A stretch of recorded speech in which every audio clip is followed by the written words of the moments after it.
No, ya, bueno. Ok, entonces, eh, hemos visto pues la parte importante del curso. Tienen que ustedes familiarizarse con los detectores, eh, monitores.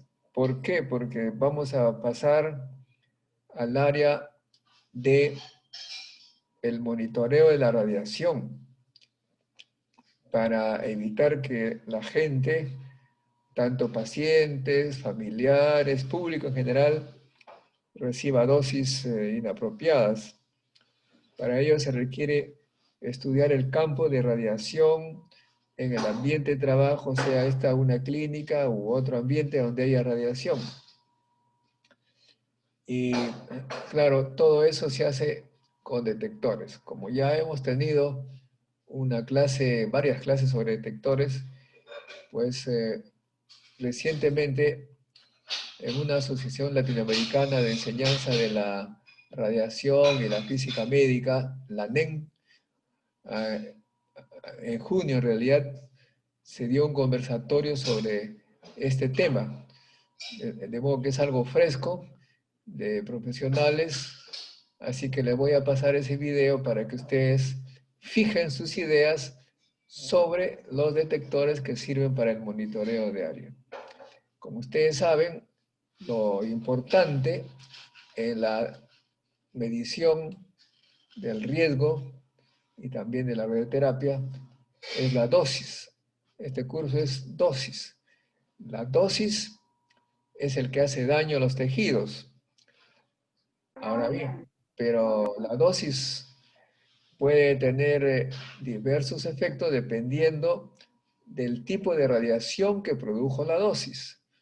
Por lo tanto, a la dosis que se mide para tener una idea mejor del efecto, se define la dosis equivalente. La dosis equivalente es igual a la dosis que mide multiplicado por un factor que depende del tipo de radiación. Y la unidad ya no es el Gray, la dosis tiene como unidad el Gray, sino que pasa a ser el Siever. Cuando uno habla de Siever, entonces se está refiriendo a dosis equivalente. Pero también el efecto no solamente depende del tipo de radiación. El efecto de una dosis también depende del órgano. Por lo tanto, también cada órgano tiene su factor de tejido. Bueno, pero ese tipo de cosas, pues obviamente tiene que estudiarse muy detalladamente cuál es el campo de radiación, cuánto es la dosis que estaría recibiendo determinado cuerpo, en qué órgano. Esto se hace generalmente en un fantoma, ¿no? Un fantoma es un maniquí de una persona que representa a una persona y se puede medir esa dosis y calcular la dosis equivalente y la dosis efectiva que depende del órgano.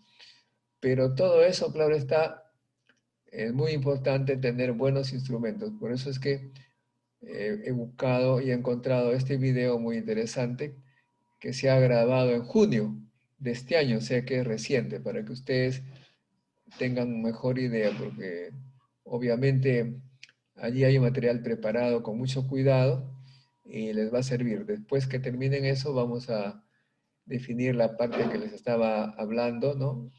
Aunque ya más o menos les digo, la dosis equivalente, la dosis efectiva, cuánto es y por supuesto cómo se mide en el fantoma, qué materiales se pone, qué materiales pueden representar al ser humano. En realidad tendríamos que saber que el cuerpo humano tiene determinados componentes químicos, de modo que un fantoma tiene que más o menos representar eso. Ustedes saben, los que trabajan en física médica, que antes de irradiar a un paciente, si es el caso, tienen que primero calcular, hacer el monitoreo, la planificación, luego comprobar y generalmente se hace con un fantoma antes de irradiar al paciente. Ya hemos estado viendo eso. Ok, pero para fijar las ideas sobre los diversos detectores, he preparado bueno, no he preparado, sino que he escogido este video reciente, ¿ok? ¿Estamos de acuerdo? ¿Están listos? ¿Están todos listos? Muy bien, ahí va.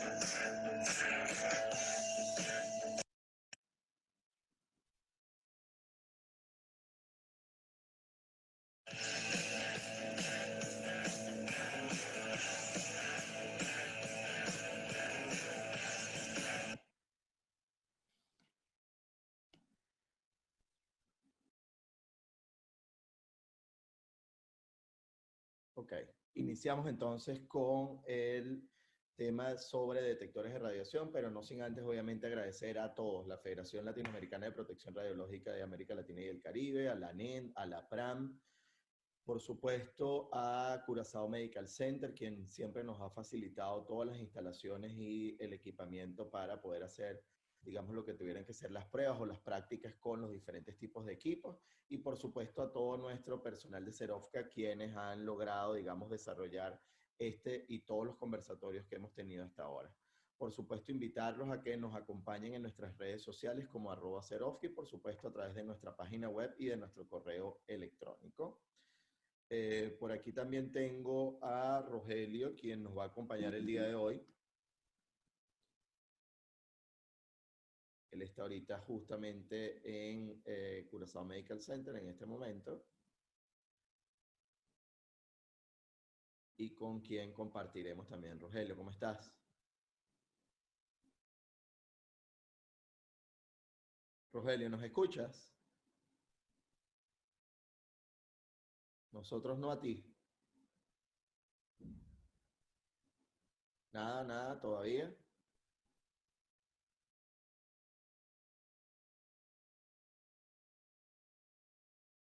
Ok, no sé si se escucha Sí, ahora. sí, sí, perfecto, perfecto. ¿Qué tal, Rogelio? Todo bien, listo para que empecemos. Bien, bueno, maravilloso. Saludos, por supuesto, a todos aquellos quienes se conectaron el día de hoy para estar acá activos, ¿sí? Bueno, el conversatorio del día de hoy hablaremos sobre detectores de radiación, ¿sí? Una de las primeras cosas que necesitamos enfatizar es el tema de la dosimetría del paciente, ¿sí? Es decir, cuando nosotros hablamos de detectores de radiación, tenemos que partir primero de la premisa, del hecho, de que tenemos que estar registrando algo que no se ve, no se siente y no se huele. Por lo tanto, lo único que podemos llegar a detectar nosotros en nuestro cuerpo serían las reacciones que pudiera tener esa radiación con respecto al mismo. Sin embargo, existen instrumentos que nos van a permitir y que van a favorecer precisamente eh, el poder detectar y el poder analizar qué ocurre cuando la radiación interactúa con este tipo de instrumentos, este tipo de elementos. Nosotros tenemos por una parte lo que tiene que ver con dosimetría del paciente, comprender que esto es responsabilidad efectivamente del físico médico en radiología diagnóstica, pero también en medicina nuclear y en radioterapia. Cuando hablamos de esa dosimetría del paciente nos referimos a esa cantidad de energía que finalmente es absorbida efectivamente en la masa del paciente, en lo que sería ese paciente, pero además luego relacionada, ¿sí?, con lo que tendría que ver con el tipo de radiación que estamos utilizando y por supuesto con el tipo de tejido al cual estamos actuando, sobre el cual está interactuando esa radiación. Quienes han tenido problemitas con el sonido, los invitamos a que activen nuevamente en la parte de abajo donde está el micrófono, vuelvan a activar allí el sonido, ¿no? Y cuando se conecten, conectarse con el audio de la computadora. Por allí tenemos algunos mensajes con respecto a eso. Luego, bueno, por supuesto, la medida de radiación también es crítica, ¿sí?, para controlar lo que sería la exposición tanto del trabajador como del público. y quiero hacer unas preguntitas por acá de manera tal de que vayamos entrando en calor. ¿Por qué hablamos sí de medidas de radiación y que este punto crítico tiene que ver con el trabajador y el público y no mencionamos, por ejemplo, a los pacientes? Los pacientes no tienen, por ejemplo, un límite de dosis, pregunto.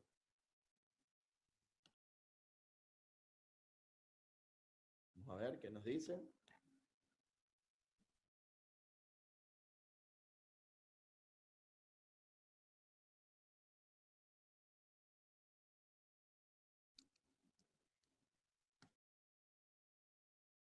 Sí, muy bien, definitivamente. Ya por aquí nos han estado diciendo y ya Saraí también comenzó. Evidentemente, tiene que ver precisamente con lo que son valores de referencia. Es decir, yo tengo niveles de referencia con los cuales, no, efectivamente, y tal cual nos lo refuerza muy bien Irving en su intervención.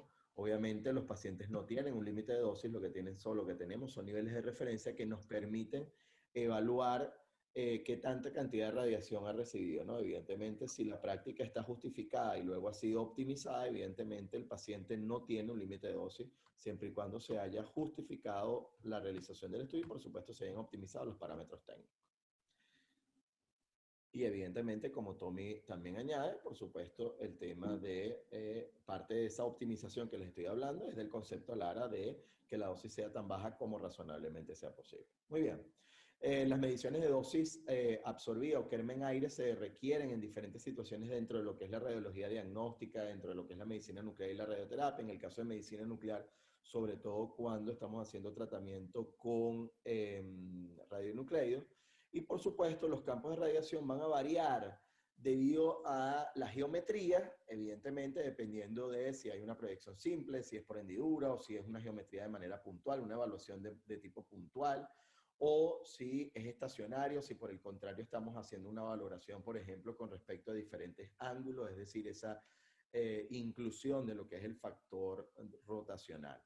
Por lo tanto, las mediciones de dosis son más que esenciales en lo que son las pruebas de aceptación y los controles de calidad, pero también las mediciones de dosis nos permiten, digamos, a partir de esas pruebas de aceptación y a partir de esos controles de calidad, establecer las mejores medidas para lo que sería esa cantidad de dosis para nuestros pacientes, ¿no? Entender que el fin último de todas las cosas que realizamos van siempre de la mano de la protección radiológica, de entregar la menor cantidad de dosis a esos pacientes y, por supuesto, a nosotros los trabajadores ocupacionalmente expuestos, ¿no? En aquellos casos a que corresponde. Es importante tener una respuesta energética satisfactoria, ¿sí? Y de aquí lo importante entonces de que esas mediciones de dosis, si requieren una respuesta energética satisfactoria, tendré entonces que digamos, recurrir a diferentes tipos de instrumentos dependiendo de lo que yo estoy evaluando, de los diferentes potenciales y, por supuesto, de esos rangos de acción a los cuales damos lugar.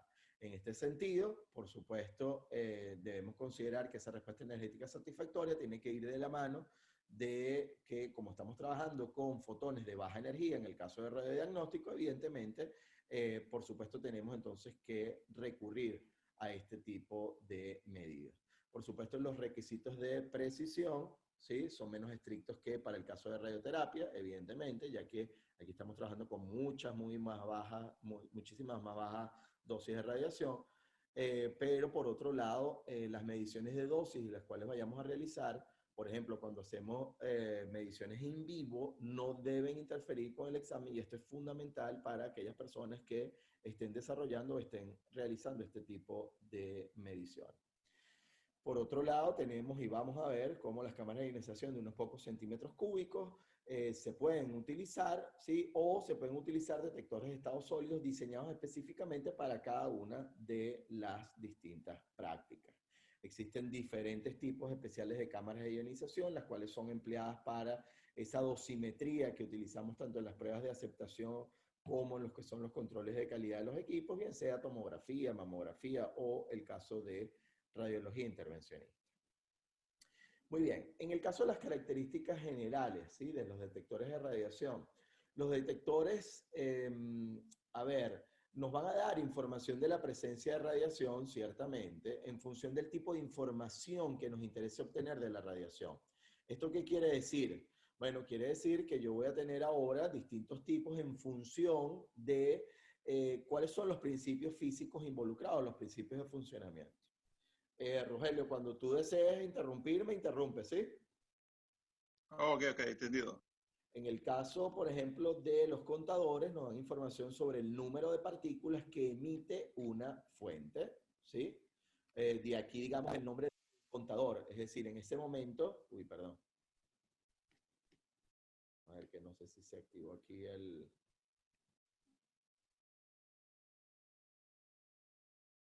¿Sí? ¿Me escuchan? ¿Sí? ¿Se escucha bien? ¿Sí se escucha? ¿Rogelio? Sí, se escucha perfecto. ¿Me oyen? Sí, gracias, Tommy. Sí, creo que el Rogelio lo perdí yo, porque no me escucha, no me responde. Ok, los espectrómetros, por el contrario, digamos, como otra de las medidas, gracias a todos, ya los vi ahí, perfecto, gracias. Gracias, Henry, Julio, María Constanza, todos. En el caso de los espectrómetros, nos van a permitir conocer lo que es el espectro energético de las de radiación. Dado que en este caso, en el caso de los espectrómetros, me va a permitir, debido a la información que ya está cargada en el equipo, por supuesto voy a poder evaluar lo que es la calidad de ese tipo de radiación. Entonces, al final el espectrómetro me permite tener un espectro, evidentemente, de las que estoy evaluando, de las de radiación que estoy evaluando. Y por otro lado, tenemos los dosímetros que corresponden a, digamos, cuando nosotros estamos interesados en conocer la energía que un haz de radiación depositaría en un determinado medio. Entonces, obviamente, ante la presencia de un esquema de radiación, bueno, esa radiación o ese haz de radiación va a entregar una determinada energía en ese medio o en esa masa y necesitamos entonces evaluar qué tanta energía pudiera quedar depositada allí. Eso lo hacemos a partir de la dosimetría de los dosímetros, ¿sí? Del uso de los dosímetros. El dosímetro es un instrumento que mide entonces la dosis de radiación ionizante. Generalmente va a comprender, digamos, si nosotros queremos analizar en términos globales un conjunto de medición de lo que sería el electrómetro y uno o más conjuntos de detectores que pueden o no ser parte integral del conjunto de medición. Entiéndase que, digamos, nosotros vamos a tener, y lo vamos a ver después con Rogelio, en el caso de la dosimetría, sí, allí tenemos el caso, por ejemplo, de los dosímetros electrónicos o de los dosímetros OSL. Ustedes después vamos a ver algunas características bien particulares. Pero lo importante es que vamos a poder entonces comprender, vamos a poder entonces analizar esa cantidad de energía depositada en un determinado medio. Estos dosímetros pueden ser clasificados en función de si miden directamente la dosis, lo cual denominamos activo, o si no pueden mostrar ese valor de dosis de manera directa, sino que al partir del registro de una determinada señal que después debe ser recuperada a partir del software, puede ser convertida en dosis o en Kerman-Aire y de esa manera entonces llegar a lo que sería la lectura final. Entonces de esta manera tenemos los dosímetros de lectura, digamos, o clasificados como activos y los dosímetros clasificados como pasivos. En el caso de los activos, muy importante, fíjense aquí ya empezamos a caracterizar algunos de los utilizados, ¿sí? Tienen que ver, por ejemplo, con el hecho de las cámaras de ionización y lo que serían detectores semiconductores, ¿sí? Con ellos, recuerden que aquí estamos evaluando Kerman-Aire, tasa de Kerman-Aire, ¿sí? Recordemos que cuando hablamos de tasa nos estamos refiriendo a variaciones en el tiempo, por lo tanto, mucha atención con esto. Estamos aquí haciendo esa salvedad. También podemos estar midiendo producto de longitud de Kerman-Aire, ¿sí? O el caso del producto de área de Kerman en aire. En cualquiera de estos casos, obviamente, estas mediciones las hacemos sobre el haz primario de radiación. Por otro lado, bueno, obviamente las mediciones de las dosis de salida del paciente y las dosis del Phantom, por ejemplo, de tomografía, también se realizan con cámaras de ionización, ¿sí? Muy importante, obviamente, ir puntualizando estos casos. Por el contrario, ¿sí? Si bien es cierto, las cámaras de ionización, por ejemplo, nos permiten hacer valoraciones como esta, no sé, Rogelio, si quieres, vamos a ir mostrando algunas de las que tenemos allí. Ok, perfecto. Ya las tenemos allí a mano, a mano, a mano. Sí, en el caso, permítame, voy a dejar de compartir este aquí rapidito para que entonces podamos ver a Rogelio. Vamos a enfocarnos ahorita con lo que serían las cámaras de...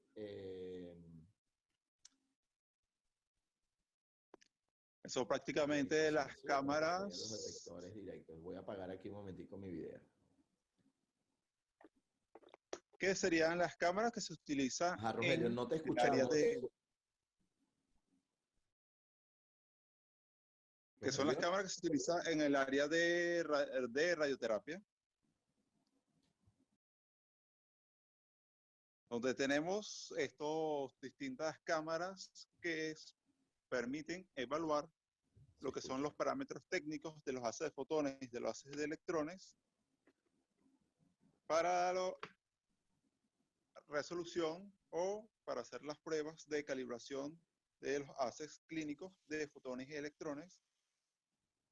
Y tenemos tanto los que son las cámaras cilíndricas como las que se utilizan para la calibración de la dosis, como las utilizadas para la dosimetría absoluta. También se tiene lo que son las cámaras plano paralelas. En este caso es la cámara ROS, que se utiliza para la dosimetría y la lectura de los haces de electrones. También puede ser usada para haces de fotones, pero con ciertas características que el documento de la UIA 398 hace referencia.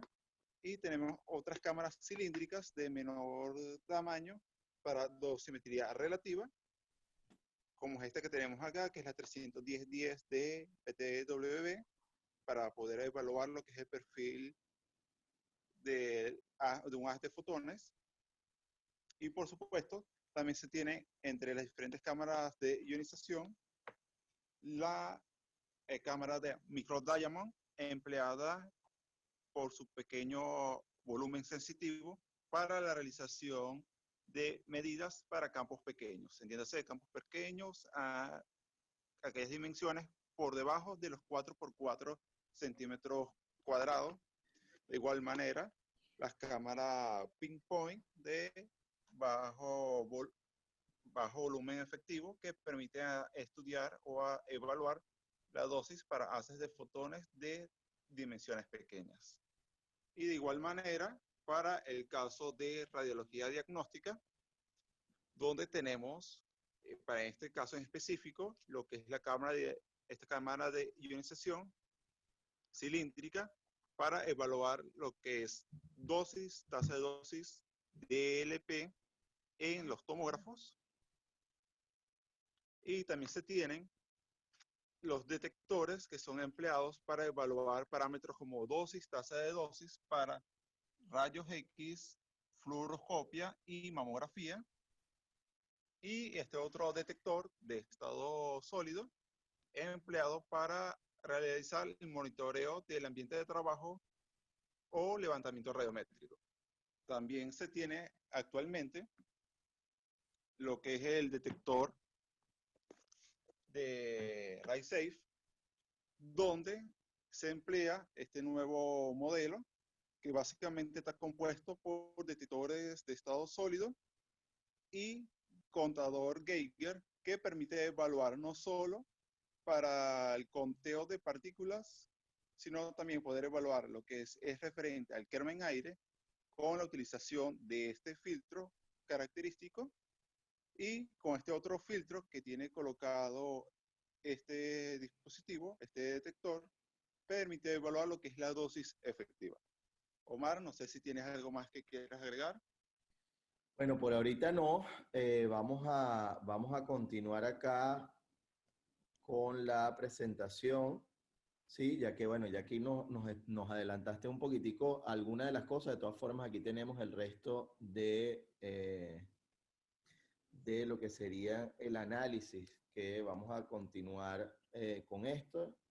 Sí, volvemos entonces, vuelvo nuevamente aquí rápidamente. Bueno, todavía aquí tenemos pendiente el otro caso, ¿no? El tema de lo que tendría que ver con cámara de pozo, y ya después ahorita la vamos a ver qué pasa, algunos ejemplos, el caso de lo que utilizamos en activímetro, pero que también la podemos utilizar en el caso de braquiterapia, así que ya lo vamos a ir chequeando. Muy bien, bueno, volviendo acá entonces, una vez, digamos, visto algunos de los equipos, de todas formas ahorita los volvemos nuevamente a repasar, ¿sí? Cuando ya los veamos más separadamente. Entonces, bueno, ya aquí vimos con Rogelio lo que serían las cámaras de ionización, ¿sí? Parte de las que podemos utilizar en el ámbito de la radioterapia o en el ámbito del radiodiagnóstico, de manera tal de hacer valoraciones o evaluaciones en función de Kerman aire o tasa de Kerman aire o productos de longitudes, etcétera. Todo lo que tiene que ver con estos parámetros o dosimetría de tipo activa. En el caso de los dosímetros pasivos, son dispositivos de estado sólido, ¿sí? Dosímetros como, por ejemplo, los TLD o los ópticamente estimulados, en el caso de los OSL, o incluso los de película, evidentemente.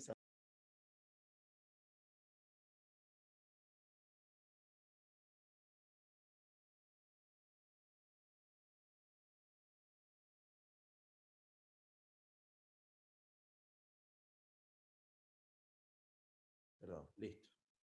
Se cortó por un momento el video, sí. No sé qué pasó, pero bueno, estamos aquí nuevamente. Ok, recapitulo. Ya hemos conversado sobre... Vamos a ver si estamos todos. Perfecto. Miremi, Gladys, Miremi, gracias, Fran. Ok, ya estamos nuevamente aquí. Muy bien, entonces el punto fundamental es, ya vimos un poco lo que eran las cámaras de ionización, las vimos en presencia, digamos, gracias a Rogelio. Por otro lado, tenemos el tema de los dosímetros pasivos, es decir, aquellos que utilizamos para hacer, por supuesto, lo que pudiera ser la valoración o la evolución del caso, por ejemplo, de las dosis para nosotros los trabajadores ocupacionalmente expuestos. Entre ellos tenemos el caso de los TLD, de los termoluminiscentes o de los ópticamente estimulados, o el caso de las películas. Obviamente la tendencia mundial es a irnos hacia lo que serían los ópticamente estimulados.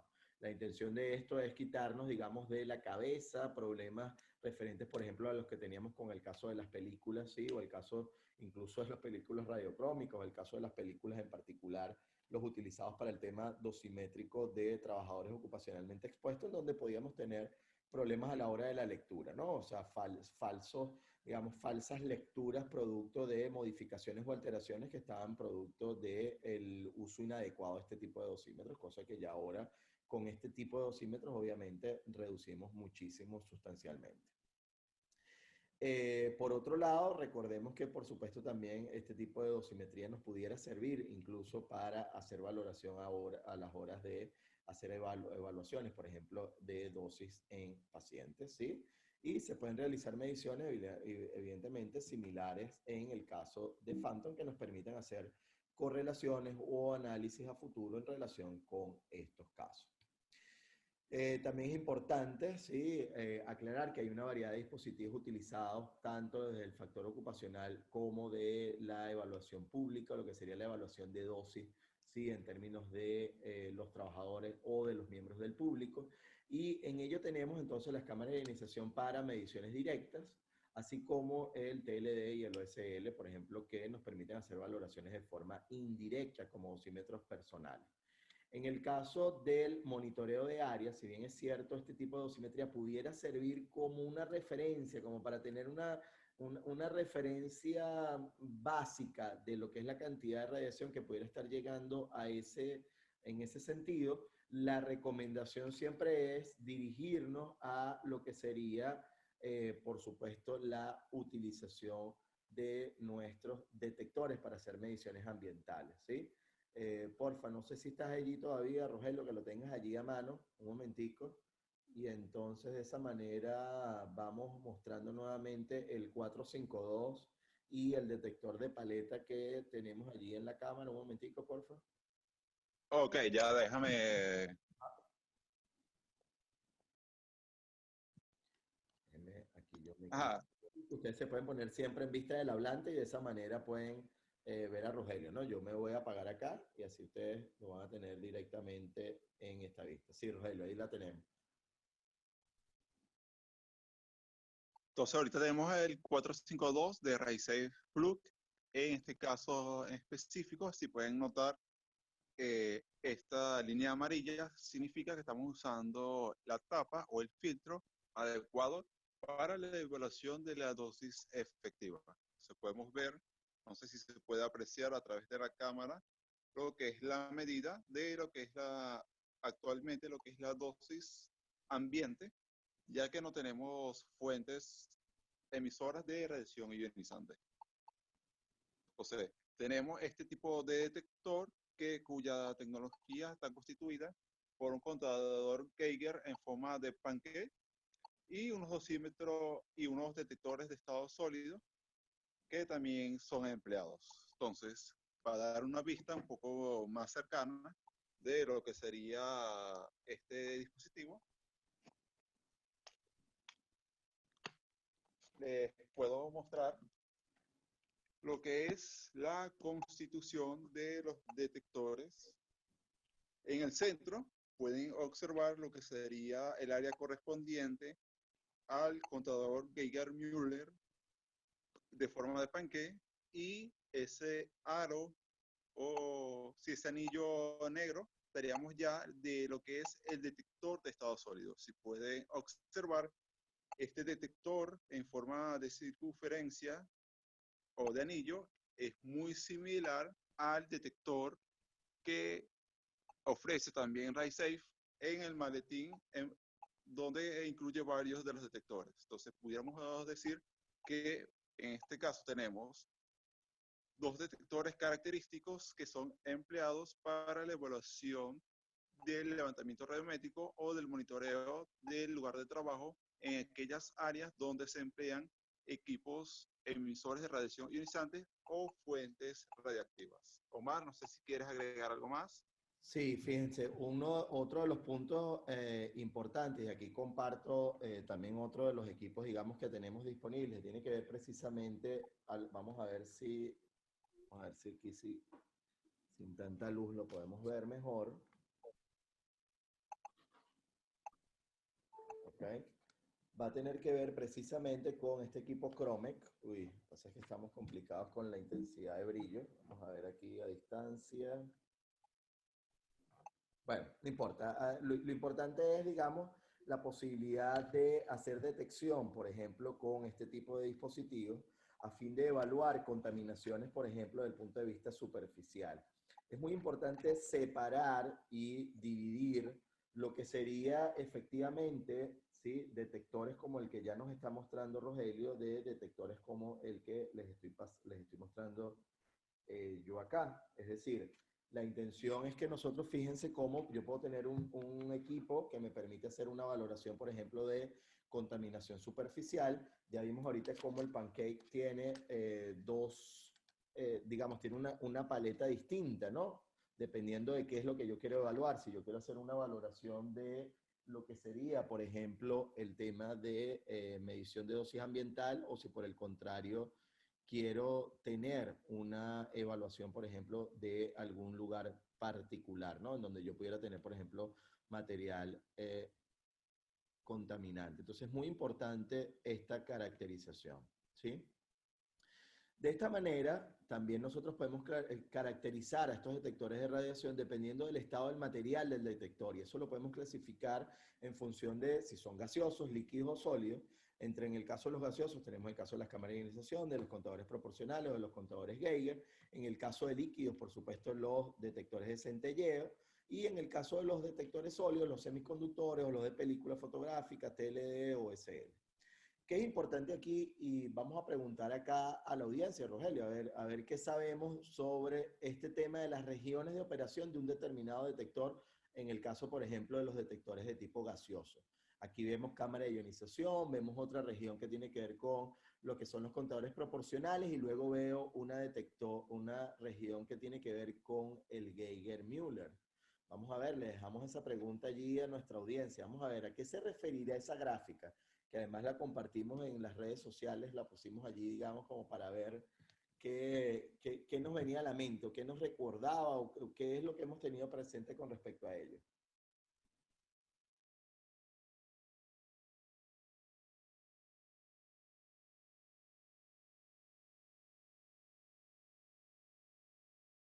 Vamos a ver.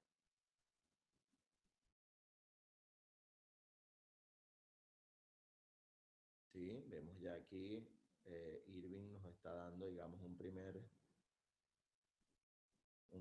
punto. Vamos a ver.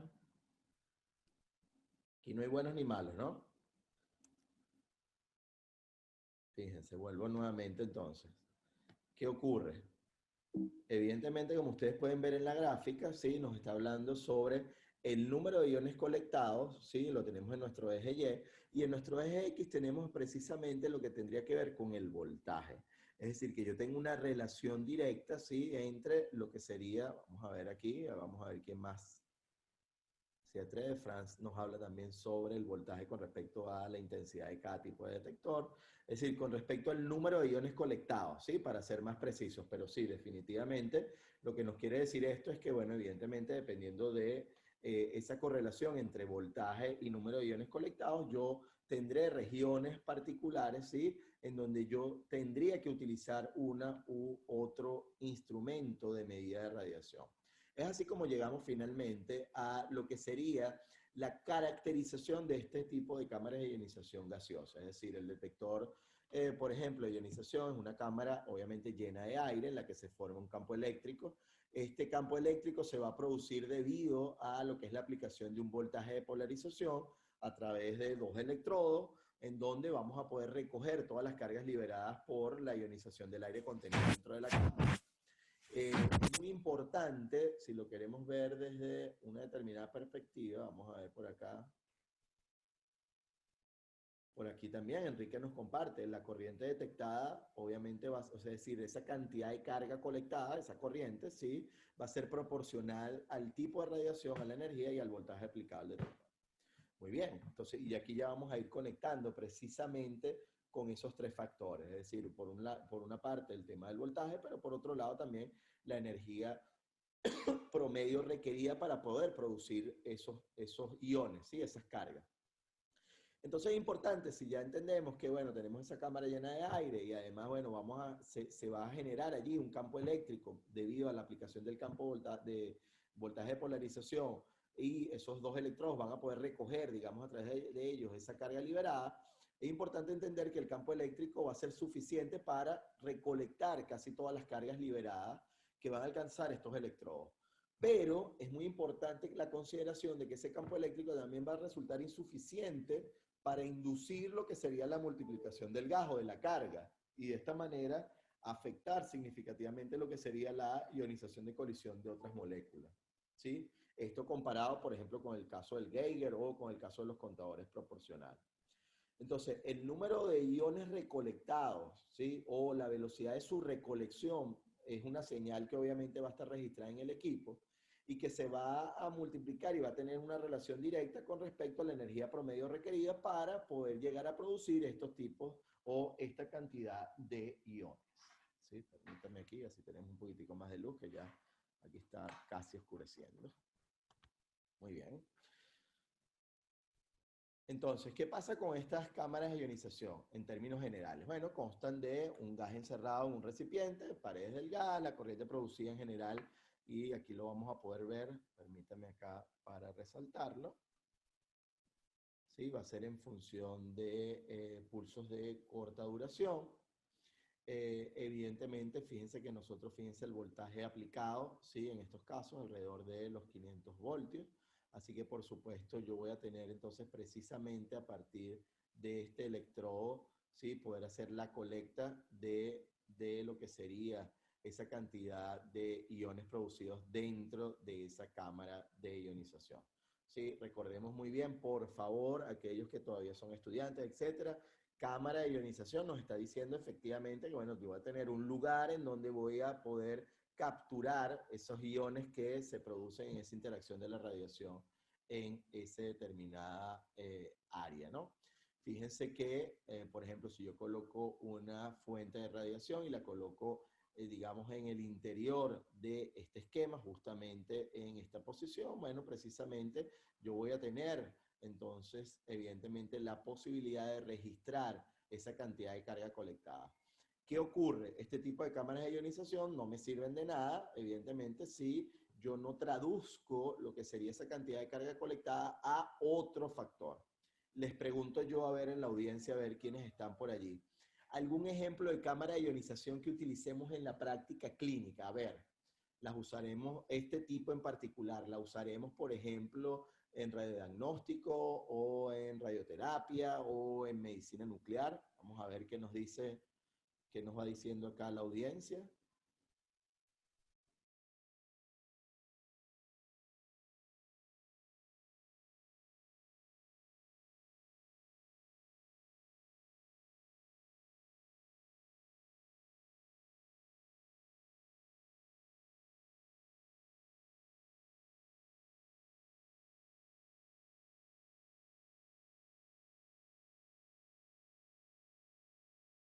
Vamos a ver, ya por aquí tenemos.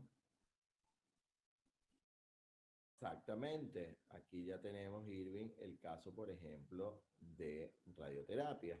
Obviamente ya Rogelio nos lo mostró, por supuesto, ¿sí? Pero evidentemente este sería uno de los casos típicos, por ejemplo, tanto de la tipo Farmer o de las que utilizamos, por ejemplo, para la valoración o la evaluación del caso de electrones, evidentemente, ¿sí?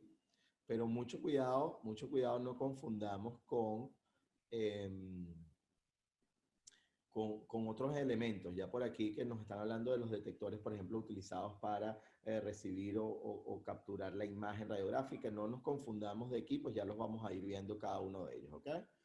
Pero bueno, muy bien, estamos claros. Entonces, este sería uno de los elementos. Además, ahí estamos recibiendo una gran cantidad de carga, ¿sí? De una cantidad de carga importante que podemos estar recibiendo, ya que además ese tiempo muerto es relativamente pequeño. Por otro lado, tenemos lo que sería, ¿sí? Vamos a ver aquí, ¿quién más nos... Sí, tranquilos, no se preocupen. Aquí todas las preguntas y dudas son válidas completamente. Aquí estamos entre amigos. Aquí solamente somos, ahorita somos alrededor de 50, pero normalmente cuando nos están viendo allí en YouTube, etcétera, llegamos a 500, así que no se preocupen, estamos solamente entre nosotros.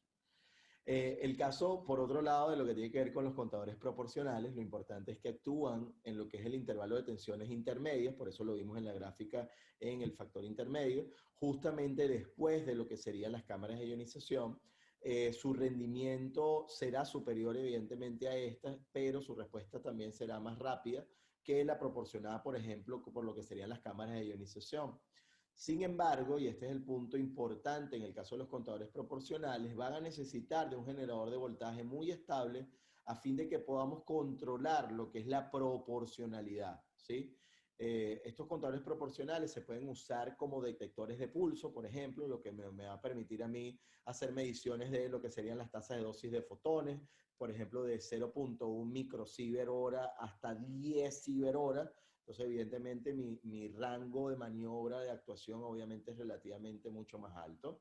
¿Sí? La principal ventaja, o la que para mí al menos es una de las principales ventajas de lo que serían los contadores proporcionales que tenemos a fin de, en nuestra práctica diaria, es la alta sensibilidad, ¿sí? Y que obviamente, bueno, tiene un amplio rango tanto de dosis como de esa sensibilidad a la captura, ¿sí? De lo que sería la valoración de la dosis que nosotros queremos finalmente registrar, y por ello hay una baja dependencia energética, así que aquí entonces nos quitamos ese factor, digamos, del camino, ¿no? Los contadores proporcionales pueden usarse como detectores de corriente continua, pero casi nunca se usan, ya que evidentemente la señal del contador proporcional va a caer extremadamente rápido, por lo tanto es un tanto ineficiente. Sin embargo, pudiera utilizarse como detector de corriente continua, sí, sin embargo, obviamente no es lo más recomendado.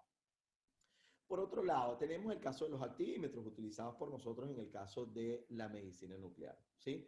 ¿Qué ocurre con este activímetro? ¿Para qué me sirve? Bueno, evidentemente este activímetro me va a permitir a mí evaluar la cantidad de actividad de una determinada muestra, de un determinado material radiactivo, un radionucleido al cual quiero yo considerar esa cantidad de desintegraciones por segundo, y por supuesto de esa manera entonces tener una correlación directa con respecto a la actividad de la fuente. Son cámaras de ionización de tipo pozo, se van a utilizar por supuesto para conocer y asegurar la actividad de cualquier radionucleido que vaya a ser administrado al paciente con los fines diagnósticos o terapéuticos. Muy importante, cuando hablamos de cualquier radionucleido, lo pongo entre comillas porque si ustedes se darán cuenta en los activímetros más modernos, yo tengo una serie de, digamos, un listado acá de lo que son los distintos tipos de material o de radionucleido que ya están configurados allí. Es decir, yo tengo que tener esa correlación entre esa cantidad de iones colectados con respecto al tipo de material que yo estoy colocando, ¿no? Al elemento radiactivo que yo estoy colocando. Entonces, sin importar, aquellos que son más viejitos con la perilla, etcétera, igual lo tienen calibrado, y por eso es que ustedes van a ver que, bueno, en algunos casos son más limitados, obviamente en los casos modernos tienen una mayor base de datos, pero en todo caso hay una relación directa con respecto al material o al radionucleido que estamos empleando. Si yo agarro una fuente desconocida que no sé cuál es el material radiactivo que tengo allí presente y lo coloco en el activímetro, ciertamente me va a dar un número. El problema es que ese número no será cierto a menos que no sepa con exactitud cuál es el tipo de radionucleido que estoy colocando, ¿ok? Así que muchísima atención en el caso de medicina nuclear con el tema de los activímetros. Si yo estoy utilizando iodo 131 y tecnesio 99, tengo que tener mucha precaución que dependiendo de lo que esté midiendo, yo debo girar o utilizar, o si es el pantalla táctil, colocar efectivamente el tipo de radionucleido con el cual estamos trabajando, ¿sí? En este caso, fíjense que el principio, digamos, es exactamente el mismo, digamos, es exactamente lo que tiene que ver la relación directa, ¿sí? Con lo que sería este selector nuevamente del isótopo con respecto a lo que es el selector de voltaje. O sea, evidentemente yo allí tengo a partir de esa carga colectada, fíjense que yo coloco la muestra, y aquí es otro factor importante en el caso del activímetro, la muestra debe estar ubicada en una posición determinada, es decir, un cambio en la geometría, si yo coloco la muestra muy superficialmente, bueno, efectivamente no registraré toda la carga colectada de manera igual a cuando la coloco acá en el fin. Por eso es que ustedes verán que cada activímetro viene con esa especie de pozo, pero ya calibrado de manera tal de que coloquemos la fuente en esa ubicación particular. Si yo no lo hago así, sino que por rapidez llego y lanzo la jeringa y cae como cae, evidentemente tendré una falsa lectura, ¿sí? O una lectura no real de lo que pudiera estar finalmente conteniendo en términos de actividad. Por otro lado, tenemos el caso de los detectores Geiger-Müller, ¿sí? El fuerte campo eléctrico de este tipo de contadores va a provocar una avalancha, ¿sí? Una cascada de electrones, también conocida como la avalancha de Townsend, ¿sí? Sobre el ánodo, cada vez que una partícula ionizante va a golpear el detector. Entonces, de esta manera, evidentemente nosotros, ¿sí? A partir de la exposición a la radiación, yo voy a poder tener, ciertamente con el caso del Geiger-Müller, voy a poder entonces tener toda esa cascada de electrones que me va a permitir entonces de una manera auditiva y de una manera visual poder efectivamente conocer que estoy en presencia de algún tipo, por ejemplo, de material radiactivo, ¿sí?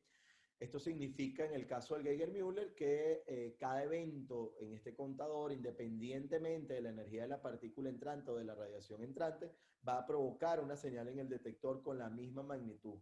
Y este es uno de los principales, digamos, puntos flacos, ¿no? Que vamos a tener aquí, que nosotros vamos a perder información sobre la energía de la partícula entrante. Yo sencillamente estoy registrando que está llegando, pero no voy a poder caracterizar efectivamente ese tipo de energía con el caso del Geiger-Müller. Por otro lado, tenemos el caso de los detectores de centelleo, ¿sí? Utilizado obviamente en el caso de los centelleos en la emisión rápida de luz después de la interacción con la radiación.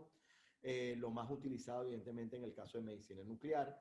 En el caso de la medicina nuclear, muy, muy importante. Vamos a tener diferentes tipos de factores y, por supuesto, diferentes tipos de caracterizaciones. Pero importante recordar, tenemos nuestro cristal, ¿sí? Por ejemplo, de iodo de sodio activado con talio, uno de los más utilizados en términos generales en el caso de las gamma cámaras o de los equipos SPECT. ¿Sí? En este caso, ¿sí? ¿Qué es lo que nosotros estamos generando? Estamos produciendo, ¿sí? Una liberación de esos electrones, luego hay una interacción con el caso del talio y finalmente vamos a producir a partir de esa radiación gamma incidente, voy a provocar ahora fotones de luz visible. Entonces, en este cristal nosotros estamos, digamos, transformando en términos académicos para hacerlo lo más sencillo posible, estamos llevando de radiación de tipo gamma a radiación o a fotones de luz visible. ¿Qué va a pasar con estos fotones de luz visible? Fundamentalmente, estos fotones de luz visible van a poder ahora interactuar con lo que son los tubos fotomultiplicadores.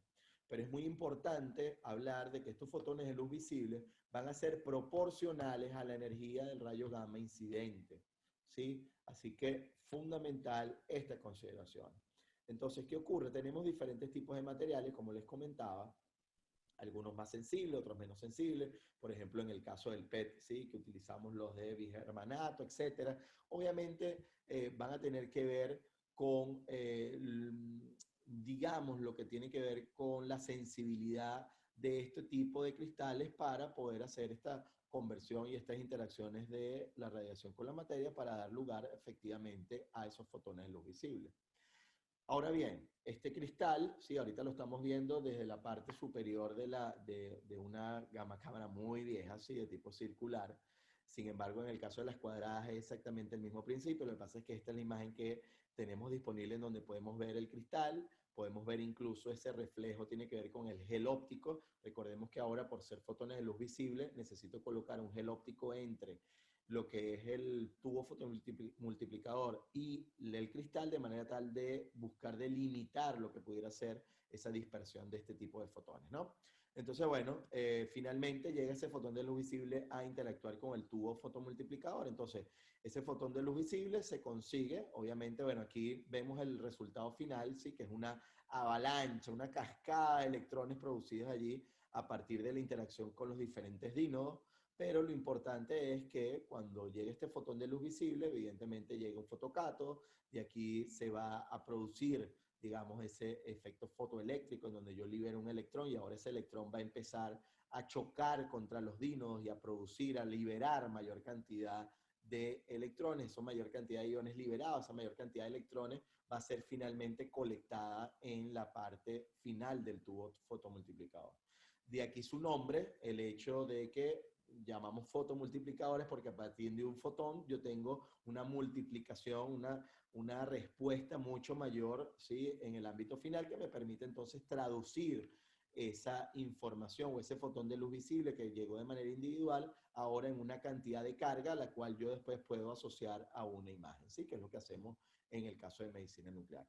Obviamente aquí vemos, por ejemplo, uno de los ejemplos del tubo fotomultiplicador fuera del equipo, en este caso de tipo circular. También los tenemos hexagonales, dependerá finalmente de cuál es la utilización, ¿sí? Por ejemplo, cuando los tenemos en el caso técnico para hacer valoraciones desde el punto de vista de investigaciones científicas, cuando los tenemos sobre equipos en los cuales queremos lograr detectar algún tipo de hacer un conteo o una cantidad de radiación particular, ¿sí?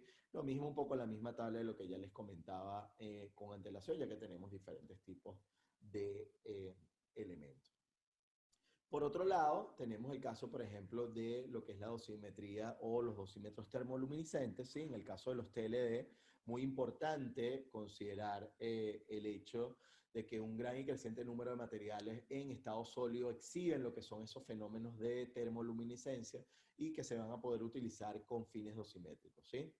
En principio, este tipo de dosimetría o este proceso va a constar de dos etapas fundamentalmente. En la primera, existe la transferencia de un material de termoluminiscencia, de equilibrio, a un estado metastable, ¿sí? Y esto lo logramos mediante la irradiación de este elemento.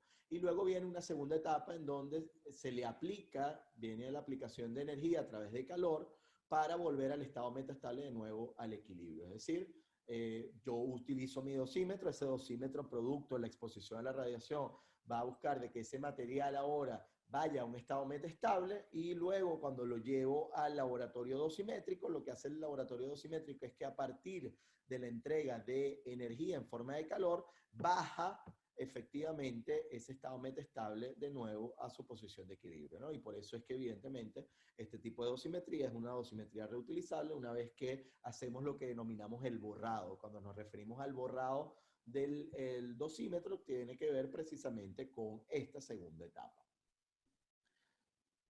Muy bien, por otro lado, por supuesto, vamos a tener distintos tipos de dosímetros, y fíjense que dependiendo del tipo de material con el cual nosotros estemos utilizando, y acá yo se los voy a remarcar, bueno, vamos a poder entonces tener ¿sí?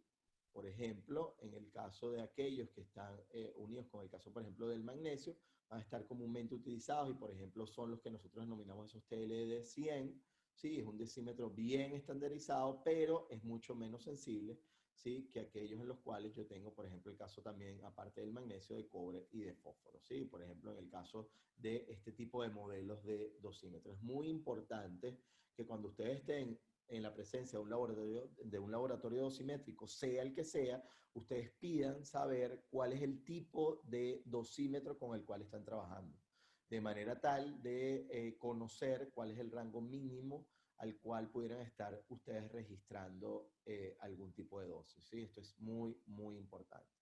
En este caso, en los más sensibles, fíjense que el umbral de detección es aproximadamente 0.1 micrograde, ¿sí? Así que es sumamente bajo.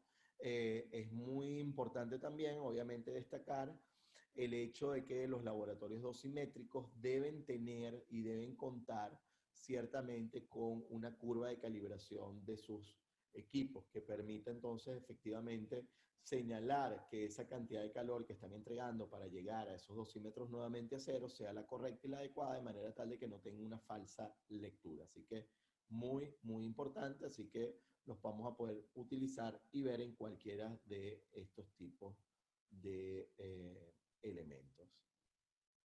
Finalmente tenemos este tipo de dispositivos, ¿sí? Que son los ópticamente estimulados. Esa luminiscencia ópticamente estimulada, digamos, es la luminiscencia emitida por un material de estado sólido, el cual ha sido irradiado, después de iluminarse mediante la estimulación de luz visible o de tipo del infrarrojo.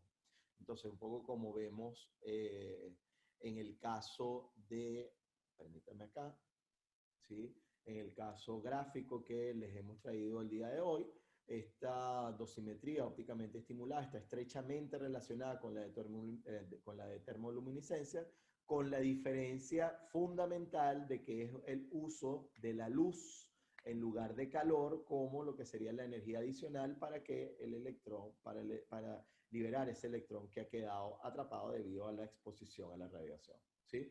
Por lo general, esa luz estimulante utilizada para la OSL tiene que ver efectivamente con una energía fotónica menor que lo que sería la luz emitida. Es importante, sí, considerar que vamos a tener, digamos, algunos tipos de dosímetros. El más utilizado, el que ustedes ven, digamos, acá resaltado en la presentación.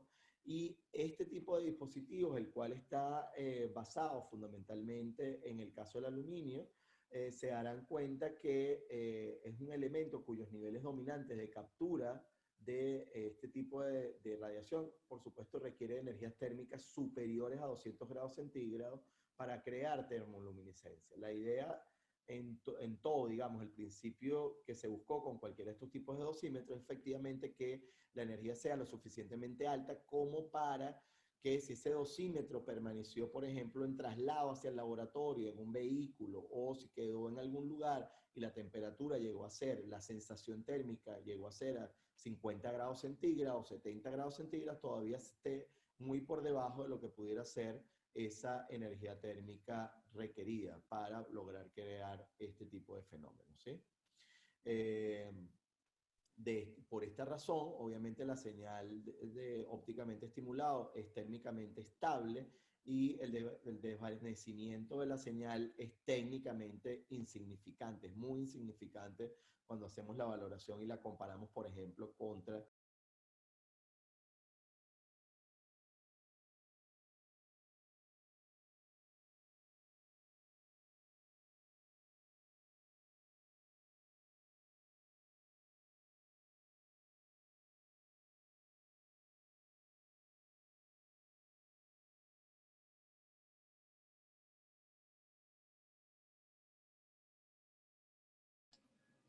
¿Les pareció interesante el video, estimados alumnos?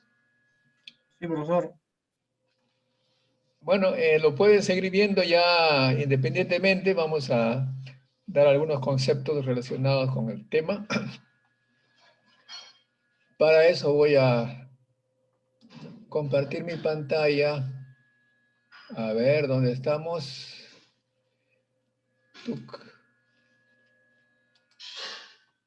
Ok. Vamos a ver. Muy bien. Ya estamos en la cuarta parte del curso. ¿Se escucha? ¿Se ve mi pantalla? Sí, sí, profesor, sí se le ve. Muy bien. Estamos en la cuarta parte del curso ya, en la parte final. Y en esta oportunidad se trata pues del monitoreo de campo de radiación, ¿no? Hay monitoreo de área, que significa pues el ambiente de donde uno trabaja, el monitoreo individual, que es un poco vigilar qué es lo que está recibiendo la persona. Ahora, la persona puede tener dos tipos de exposición, ¿no? Una exposición interna, que se produce cuando uno asimila, consume, ingiere por algún medio, respiración, comida, también por la piel, qué sé yo, puede penetrar alguna sustancia radioactiva. Y la exposición externa, pues se trata de fuentes radioactivas que están fuera del cuerpo, que irradian y que esta radiación llega al cuerpo. Debemos saber que en lo que respecta a la exposición interna, pues estamos permanentemente expuestos a ella. Cuando uno ingiere, por ejemplo, un pan, está ingiriendo carbono 14 en pequeña proporción respecto al carbono 12, pero está ingiriendo. Pero también hay otras sustancias radioactivas que uno consume normalmente. Claro, las cantidades son pequeñísimas, por lo tanto, la dosis debido a esas sustancias, digamos, naturales, no es que no sean significativas, son muy bajas nada más. Estas sustancias pueden producir daños e incluso no está excluido que genere cáncer o mutaciones. No está excluido que alguna de estas sustancias radiactivas cercanas al ADN de una de las células germinales, sea el óvulo o el espermatozoide, cambien el ADN y se tenga un mutante como producto de la unión.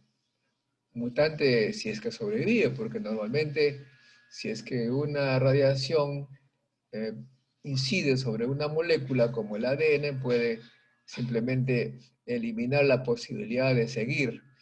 Pero si hay un cambio pequeño que le permite sobrevivir y unirse a la otra célula germinal, puede producirse un mutante. Mutante significa una persona con genes totalmente nuevos.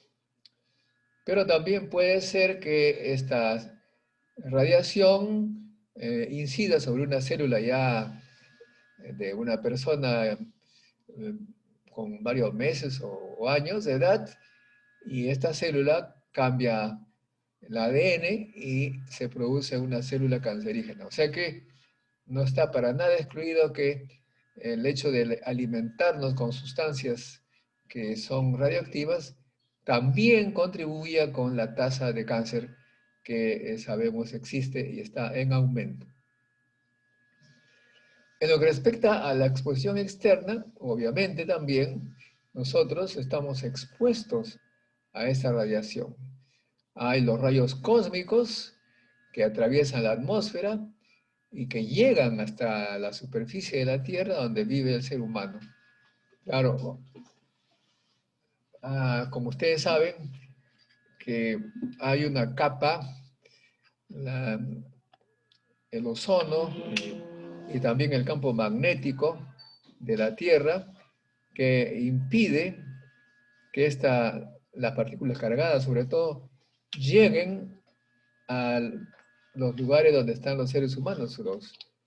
Hay estos campos magnéticos, una especie de blindaje, blindaje contra la radiación de partículas cargadas, las que son desviadas hacia los polos, y es por eso es que por allí se produce la llamada aureola boreal. ¿Boreal por qué? Son luces muy hermosas, no he visto eso, pero por lo menos hay fotos. En los polos hay luminosidades increíblemente interesantes, pues porque allí se concentran las cargas que vienen del exterior a gran velocidad. En fin, entonces, pero, por supuesto, algunas de ellas, algunas partículas que incluso se producen dentro de la atmósfera, inciden sobre el cuerpo humano y es lo que, pues, contribuye con la exposición externa. No solamente partículas cargadas, puede también llegar a radiación electromagnética. El cosmos nos emite, nos irradia una cantidad increíble de radiación. Hay veces, pues, uno no se imagina fácilmente, ¿no? Se ha detectado partículas, mejor dicho, se han detectado reacciones producidas por gamas, rayos gamma, de 10 a la 20 y 20 y tantos electronvoltios, o sea, una energía inimaginable hace algunos años, ¿no? Producto de reacciones en estrellas lejanas, pero que llegan hasta acá con una energía elevadísima. Esta radiación, por ejemplo, es estudiada ahora en el mundo. Hay el proyecto JER con detectores dispersos en áreas grandes de kilómetros cuadrados, varios kilómetros cuadrados, para ver, eh, para detectar las partículas o la radiación que se produce cuando llega una de estos rayos recontra super energéticos y en reacción con la atmósfera dan lugar a lo que se llama un shower, una lluvia de partículas de todo tipo que son detectadas en coincidencia por innumerables detectores. De modo que el ser humano también está expuesto a la radiación externa del cosmos. Por supuesto, hay también radiación que no nos afecta, eh, prácticamente nada. No se puede decir que no nos afecta nada, sino que prácticamente nada porque la probabilidad de interactuar es bajísima. Sabemos que nosotros cada segundo hay una cantidad muy elevada de neutrinos que vienen del espacio, del cosmos, que nos irradian. Bueno, todo eso es exposición externa. Bueno, ok. Y claro, entonces ya hablando de cosas más terrenales, o sea, en el campo de la física médica, pues en todo lugar donde hay equipos de radiación, hay lo que se llama pues los áreas de trabajo, ¿no? Y en los laboratorios o en las clínicas donde hay equipos de radiación, por supuesto, o también fuentes, contenedores de fuentes, se necesita, se necesita medir el campo de radiación. Ya sabemos que el campo de radiación es todos los valores que caracterizan a la radiación en todos los puntos de un área. Bueno, y por supuesto también se necesita monitorear a los trabajadores, no solamente el área, qué tipo de radiación hay, sino también cuánto está recibiendo la gente que trabaja con radiación. ¿Y esto qué significa? Que hay que evaluar las condiciones del área de trabajo y las exposiciones individuales. Esto significa también que uno hace esa evaluación para construir, para establecer un ambiente aceptable donde uno no corre el riesgo de recibir dosis más allá de lo recomendado. En realidad no deberíamos recibir nada, pero claro, cuando uno trabaja como ahora con este COVID, uno trabaja, tiene que salir a arriesgarse, pero tomar las precauciones para que los riesgos sean mínimos. Y también, por supuesto, la evaluación nos permite tener un registro histórico del tipo de radiación que ha habido en un área de trabajo, y esto para establecer lo que se llama las buenas prácticas, ¿no? Y de acuerdo a la regulación existente en cada país, que grosso modo obedecen a las regulaciones recomendadas internacionalmente. Bueno, los instrumentos de radiación ya lo hemos visto y ustedes también han estado viendo en el video. Los dos tipos, ¿no? Los monitores de área, estos detectores que nos permiten saber, calcular, medir el campo de radiación, ¿no? Cuánto radiación hay en un área de trabajo. Y también, bueno, y ahí están por supuesto los contadores proporcionales, los Geiger-Müller, los contadores que nos muestran cuánta radiación hay, las cámaras de ionización, en fin, ya ustedes están un poco familiarizados con estos instrumentos de monitores de área, pero también están familiarizados con los dosímetros personales, o sea, los monitores personales, ¿no? Como que hay varios tipos, también lo hemos visto ya. Bueno, ahora bien, hay lo que se llaman las cantidades operacionales para el monitoreo de la radiación, ¿no?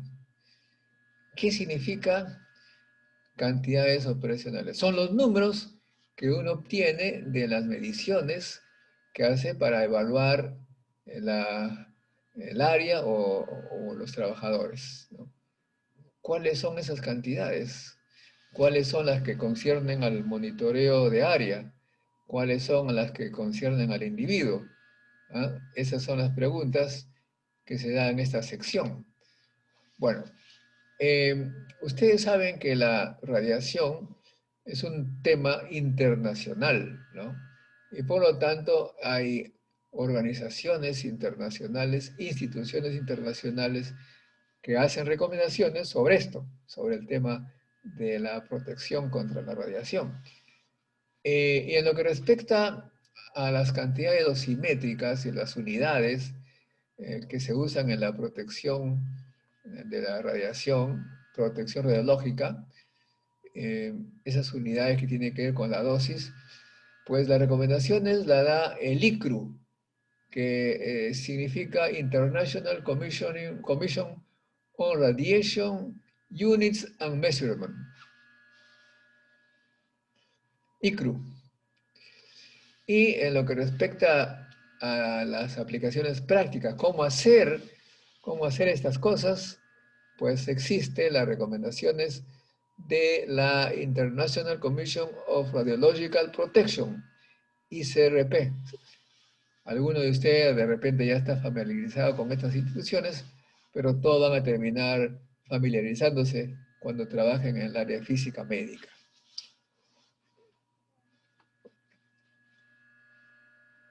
Muy bien, a ver, ¿cuáles son estas cantidades? Bueno, en primer lugar está la que ya hemos hablado varias veces, la dosis. La dosis absorbida es la cantidad básica. Por eso este curso se llama Curso de Física, Radiaciones y Dosimetría. La dosis es la cantidad, como ustedes saben, de energía absorbida por un tejido o dividida entre la masa del tejido. Esa es la definición. Pero para saber realmente los efectos de esta radiación, hay que tener en cuenta que los efectos dependen también del tipo de radiación. O sea, si uno recibe una dosis producto de una irradiación con rayos gamma, los efectos van a ser diferentes que si recibimos esta dosis, pero con rayos alfa o rayos beta o neutrones. Son efectos diferentes. Y por supuesto, si la radiación además, sea por alfa, beta, gamma, lo que fuera, esa dosis está afectando a un tejido, pues el efecto será diferente sí afecta a un tejido diferente. O sea, la radiación con la misma dosis del ojo tendrá un efecto diferente si esa radiación es sobre la piel, la mano, qué sé yo. Esto vamos a ver entonces cómo se resuelve. En primer lugar, una cantidad dosimétrica de protección radiológica muy importante es lo que se llama la dosis equivalente. La dosis equivalente es una cantidad básica en la protección. H. Para calcular esta dosis equivalente, en primer lugar se evalúa la dosis que recibe el tejido. D sub T, T de tejido. T puede ser ojo, puede ser piel, puede ser hígado, bueno, T significa un órgano. ¿Ok? Y luego se usa un factor, factor de peso de esta radiación, factor de efecto, digamos, de influencia de esta radiación, ¿no? No son los mismos efectos. Vamos a ver entonces el primer paso, la dosis. Ya ustedes saben perfectamente lo que es la dosis, pues normalmente se define en puntos muy pequeñitos, en volúmenes muy pequeñitos, ¿no?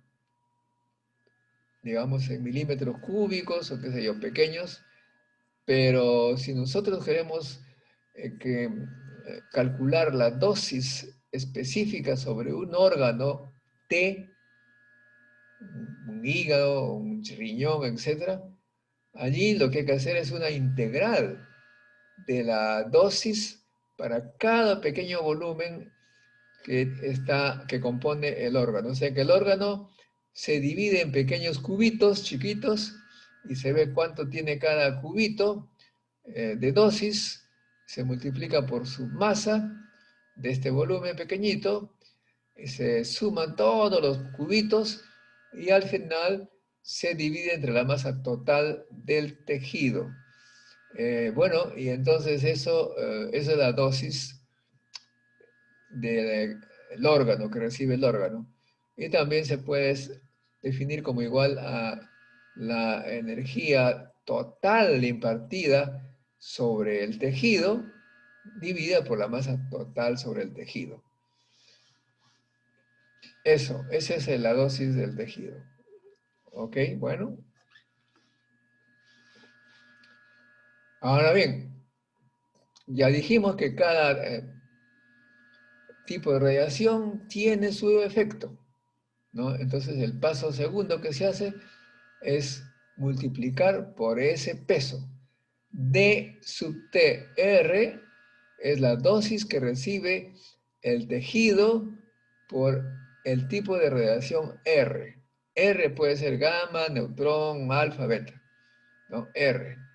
Y se multiplica por W sub R, o sea, la W dependiendo del tipo de radiación, para calcular la dosis equivalente, ¿no? H sub T es igual a W sub R, R es de tipo radiación, y multiplicada por la dosis del tejido debido a esa radiación. O sea, R puede ser reemplazado por alfa, beta, gamma, neutrón o lo que fuera, ¿no? Muy importante. Ahora bien, la dosis ya no es el Gray, sino se llama Siever. Siempre, por supuesto, en unidades fundamentales será Joule por kilogramo, pero se le llama Siever para saber que no es la dosis, digamos, primaria, sino la dosis que ha tenido ya una corrección por el tipo de radiación. Esa es la dosis equivalente, entonces depende de radiación. Aquí tenemos, por ejemplo, una tablita conocida por todos los experimentados físicos médicos de cuánto vale este factor de radiación, ¿no?, para cada una de las partículas más conocidas. Si se trata de rayos X o gamma, el factor, el peso es 1, W sub R o sea, W sub gamma o X o electrones es igual a 1, ¿no? Muy bien. Para protones, factores 5. Para partículas alfa, 20. Y para neutrones van entre 5 y 20, dependiendo de la energía. ¿Esto qué significa?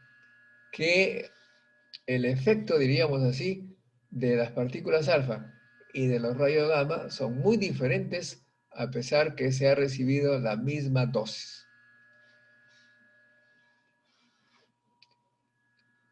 Claro está, estos valores en cierta manera pues tienen un grado de arbitrariedad, bueno, pues 1, 5, 20 de números enteros, pero son estimaciones aproximadas que dan pues que son resultado de una amplia experiencia, son aproximaciones. La física médica está en gran parte caracterizada por eso, por definiciones de aproximaciones. Claro, obviamente, como la dosis equivalente depende de la radiación, no se mide directamente, lo que se mide es la dosis, ¿no? De que no hay forma de medir directamente el H. ¿Ok? Ahora bien, como nosotros tenemos que ver el efecto de la radiación en los tejidos, obviamente hay que primero calcular el efecto en el tejido, hay que medir la dosis, hay que ver la radiación, la dosis equivalente, y esto por supuesto se hace o bien sobre un punto del cuerpo humano o en un fantoma, en un maniquí, ¿no? Y se relaciona el tipo y la energía de la radiación existente en ese punto que se quiere medir la dosis equivalente, porque ya lo dijimos, que depende del tipo de radiación, ¿no? Y por supuesto, lógico es pensar que la dosis va a depender de la fluencia en el punto que se va a medir, ¿no? A mayor fluencia, mayor dosis.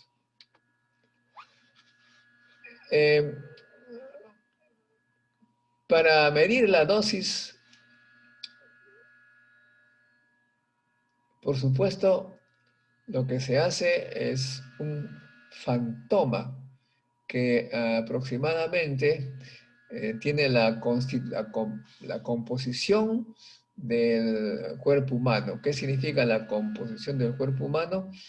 Pues es una mezcla, una combinación homogénea que tiene 76.2% de carbono, perdón, de oxígeno, el 11.1 de carbono, 10.1 de hidrógeno, 2.6 de nitrógeno.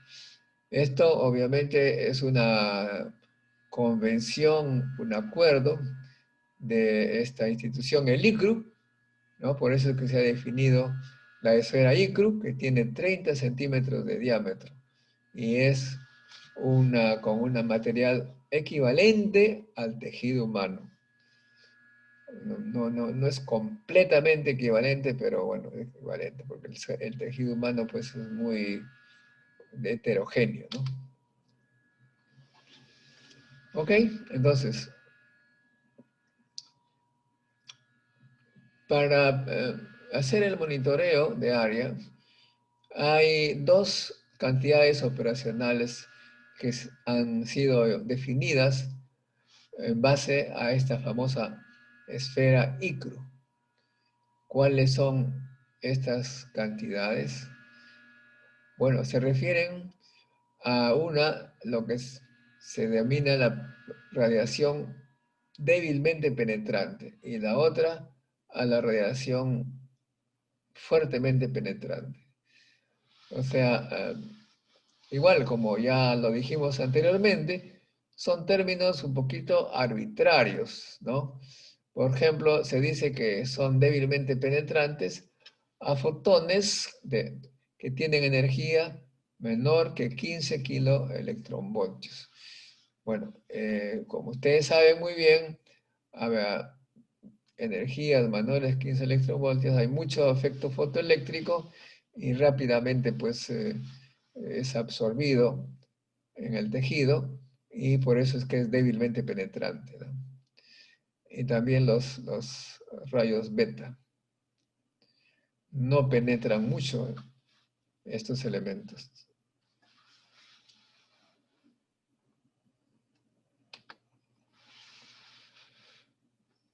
Y claro, entonces aquí se habla de una dosis equivalente de ambiente y una dosis equivalente direccional, que más o menos ustedes podrán imaginar, uno tiene que ver con un punto y el otro que también considera la dirección.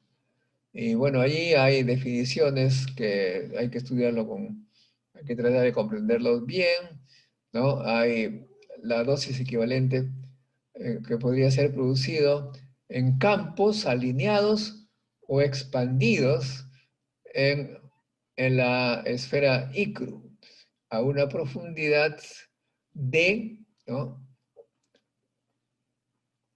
En el radio opuesto a la dirección del campo alineado. Y la unidad es siempre Siever, ¿no?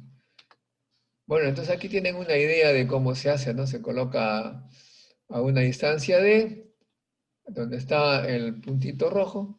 Se supone que ahí se va a medir la dosis y para eso pues hay, dependiendo de cómo está la distribución del campo en este ambiente, dependiendo cómo está distribuida, puede ser definida como campo expandido o campo alineado. Ustedes saben que en realidad la radiación a veces está pues, son rayos paralelos, a veces son no paralelos, a veces depende de la dirección. Es un poquito complicado, pero para definir la dosis equivalente se toma en cuenta todas esas características, ¿no? Muy bien, entonces,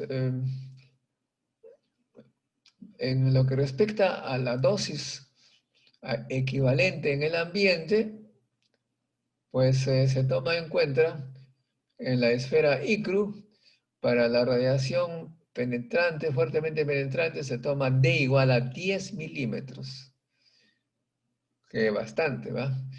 Y mientras que para la radiación débilmente penetrante, la distancia es 3 milímetros usados para la piel y 0.07 milímetros usados para lente de contacto. O sea que en esta misma ICRU se mide a diferentes profundidades. Aquí está la idea, 10 milímetros. Tenemos acá de la superficie 10 milímetros. Ahí, entonces acá se mide la dosis equivalente a 10 milímetros. Y por supuesto también, si la radiación está dispersa en diferentes direcciones, hay que definir la dosis equivalente en direccional, ¿no? Para ello se define, respecto a la esfera, una dirección. Entonces se mide en la dirección que corresponde cuánto es la dosis que va a recibir. Entonces en este caso se tiene, por ejemplo, la dosis equivalente a 0.07 milímetros a una dirección dada por omega, que tiene que ver con, no está totalmente opuesta a la dirección que viene la radiación, sino que está un poquito en una dirección diferente. Bueno, entonces ustedes ven que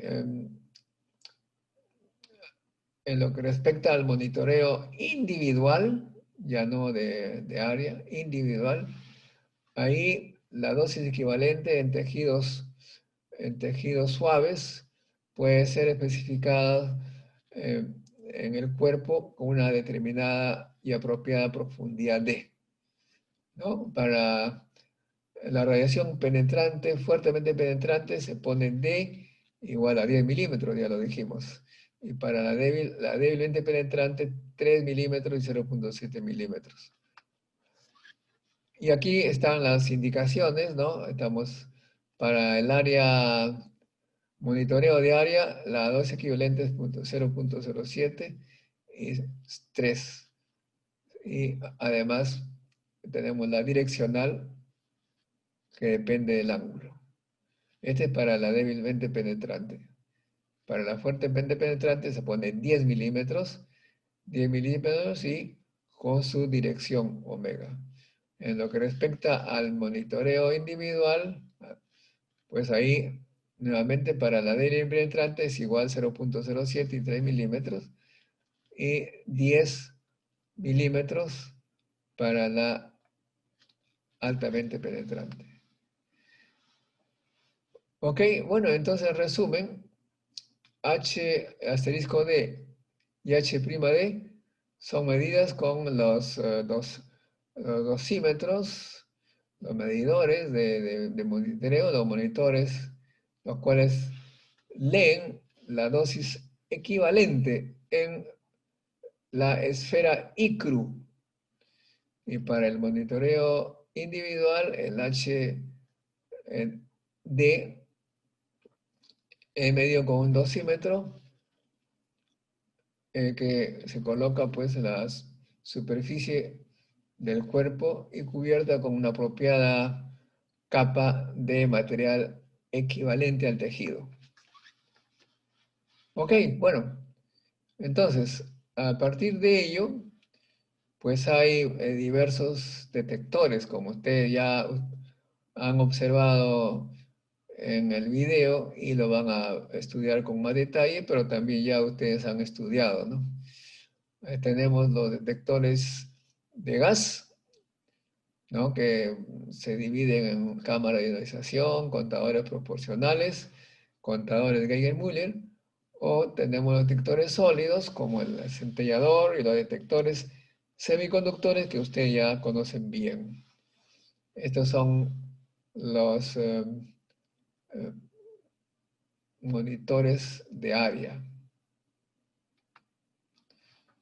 Y bueno, aquí hay pues una serie de características que hemos visto ya con anterioridad, ¿no? Y por supuesto, cada una de estos detectores tienen sus características y por supuesto cada una tiene las razones por las que se usan en determinada actividad, sea el monitoreo de área o sea el monitoreo individual, ¿no?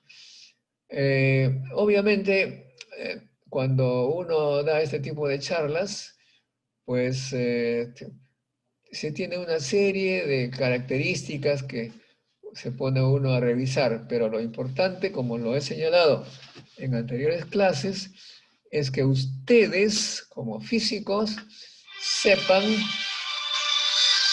A ver un ratito.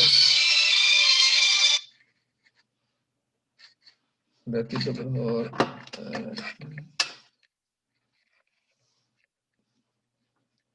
Hola.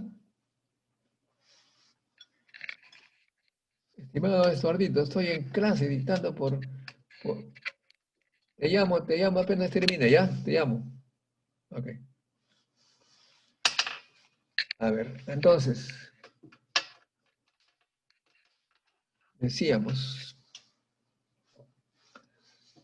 decía que uno se puede hacer una lista de estas características, pero yo creo que no tiene mucho sentido decirles así, sin que ustedes hagan un esfuerzo por comprender la razón de cada una de estas. Por ejemplo, dice,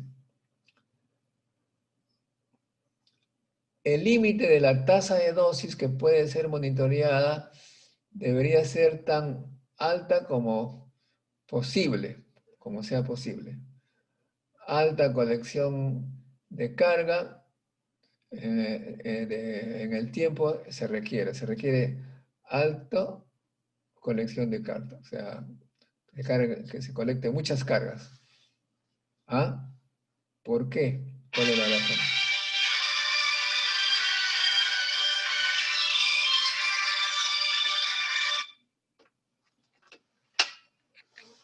Estoy en clase, no puedo atender, estoy en clase, ya, por favor. Luego dice, alta colección de carga resulta de una alta movilidad de carga de los portadores de carga. Bueno, o sea, hay una serie de características que ustedes tienen que eh, leerlo con cuidado y tratar de comprender por qué, cuál es la razón, etc. Por ejemplo, yo diría, cuando uno dice que los portadores de carga son electrones y iones negativos, ¿a qué se refiere eso? ¿Alguien tiene una idea?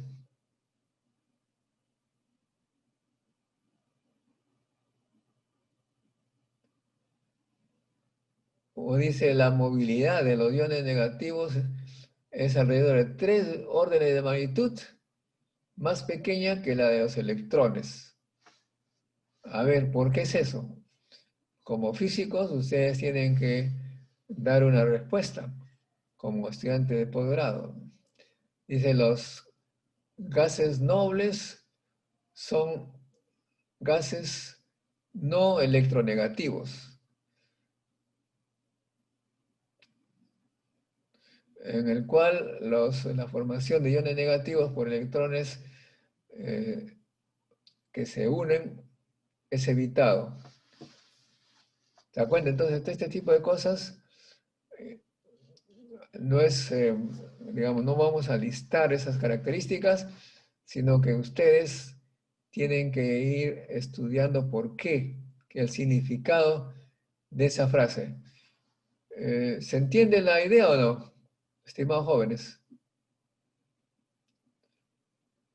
Hola. Hola, hola, ¿me Bueno, escuchan?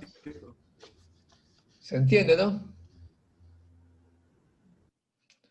Muy bien, entonces eso tienen que ver. Ustedes lean estas frases e interpreten. Bueno, esto ya lo hemos estudiado varias veces, ¿no? Los detectores llenos de gas, los detectores gaseosos y las diferentes características de sus regiones. No vamos a repetir el tema, pero ustedes sí, por supuesto, tienen que reforzar el conocimiento de estas características. Ahora, cuando uno habla de monitoreo de área, igualmente, ¿no? Se usa detectores de gas. ¿Por qué? Aquí están nuevamente las razones. Por su alta sensibilidad, dice. Los tubos Geiger-Müller basados en monitores gamma son más pequeños en tamaño comparado con la cámara de ionización, ¿no? Obviamente. Los detectores pueden operar en modo pulso o en el nivel promedio o modo corriente. Los contadores proporcionales y Geiger-Müller son normalmente operados en modo pulso. ¿Qué significa modo pulso?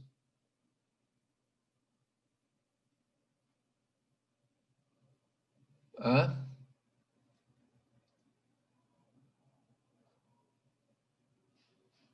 ¿Alguien tiene una respuesta?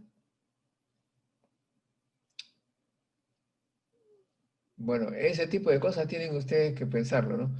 El modo pulso significa pues que si colocan ustedes un osciloscopio para ver la detección de esta radiación, van a encontrar en el osciloscopio pulsos. Pulsos, o sea, como una especie de picos, ¡pac! Cada vez que llega un pico significa que pasó un fotón o una partícula, ¿no? ¿Se cuenta? Eso significa modo pulso. Y así todas estas frases, dice, debido a que el tiempo requerido para que el detector llegue a su estado normal después del pulso, los detectores se saturarán a el intensidades elevadas de radiación. Obviamente, ¿por qué es eso? Porque claro, si uno tiene un pulso, el pulso tiene una duración en el tiempo, ¿no? Algunos microsegundos, qué sé yo. El pulso tiene su forma, y si es que es muy intensa la radiación, es decir, viene una tras otro, viene uno tras otro, sin descanso, ¿qué va a pasar? Que un pulso se va a sumar al que ya estaba subiendo y vamos a escuchar un solo pulso. Entonces, si queremos contar rayos, vamos a pensar que solamente vino uno, cuando en realidad llegaron dos. Mientras mayor la intensidad, mayor va a ser pues la superposición. Por eso también se define el tiempo muerto, ¿no? Que es el tiempo en que no se puede estar detectando mucho, ¿no? Bueno, esos son los monitores de área basados en los detectores gaseosos. Ahora bien, ¿qué pasa cuando se usa como monitores de área a la cámara de ionización? Ustedes ya saben cómo funciona la cámara de ionización. Entonces, ¿por qué pasa? ¿Cuál es la característica? Y también ustedes tienen que hacer una relación entre la necesidad de hacer monitoreo y la característica del detector, ¿no? En este caso, por ejemplo, ¿qué nos dice? En la región de ionización, el número de iones primarios de cualquier signo es proporcional a la energía depositada por la partícula cargada seguida en el volumen del detector, ¿no? Claro, o sea, ahí tenemos entonces, muy importante, porque el número de iones que se van a colectar es proporcional a la energía depositada. ¿Ok? Entonces ahí estamos viendo pues un poco la dosis. Porque la transferencia de energía, el LED, la diferencia LED, las partículas se puede discriminar. ¿Qué nos permite esto? O sea que no podemos nosotros discriminar, perdón, que si son partículas beta o si son de determinada energía o de otra energía. La diferencia de LED nos permite hacer discriminaciones. Bueno, entonces de energía. Esas son las características que ustedes tienen como físicos, no aprenderse de memoria, sino comprender el sentido para responder en el momento de trabajo las necesidades de explicar o de comprar equipos para la función que ustedes se requieran. Después tenemos también las características de build-up. ¿Qué cosa es build-up? Es el empilamiento, o sea, empilamiento que uno sobre otro. Por eso hay que se requiere CAPS